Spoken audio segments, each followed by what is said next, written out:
AP కూటమి పార్టీల్లో కుమ్ములాట్లు మొదలయ్యాయి. పదవుల పంచాయతీ రచ్చకెక్కుతోంది. టీడీపీ మిత్రధర్మం పాటించడం లేదని జనసేన రాష్ట్ర ప్రధాన కార్యదర్శి బొలిశెట్టి సత్యనారాయణ మండిపడ్డారు. నామినేటెడ్ పదవులు మొత్తం టీడీపీ బీజేపీ నేతలే పంచుకుంటున్నారని ఆగ్రహం వ్యక్తం చేశారు. విశాఖ తూర్పు నియోజకవర్గంలోని దేవాలయ పదవుల్లో ఒక్క పదవి కూడా ఇవ్వలేదన్నారు. అడిగితే చంద్రబాబు లోకేష్ మొత్తం డిసైడ్ చేశారని చెబుతున్నారన్నారు. ఇక నుంచి జనసేన నాయకులకు పదవులు దక్కకపోతే వెంటనే నిలదీయాలని పిలిపించారు బొలిశెట్టి సత్యనారాయణ. కుటుంబ స్ఫూర్తికి విఘాతం కలిగే పరిస్థితి గురించి నేను కాస్త బహిరంగంగానే చర్చించాలనుకున్నాను. క్షేత్రస్థాయిలో తప్పులు జరుగుతున్నాయి. ప్రతి జిల్లా నుంచి, ప్రతి నియోజకవర్గం నుంచి నాకు ఫోన్లు వస్తున్నాయి. సార్, ఇక్కడ ఈ పలానా కమిటీ చేశారు, అందులో మన జనసేనకి స్థానం లేదు.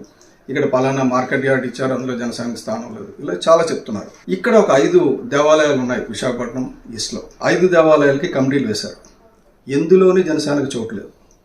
ఇంతకంటే అవమానం ఇంకోటి ఉంటుందని నేను అనుకోవడంలా. ఇప్పుడు రామకృష్ణబాబు గారితో మాట్లాడాను, అలాగే ఇక్కడ చోడే పట్టాభిరామ్ గారితో కూడా మాట్లాడాను.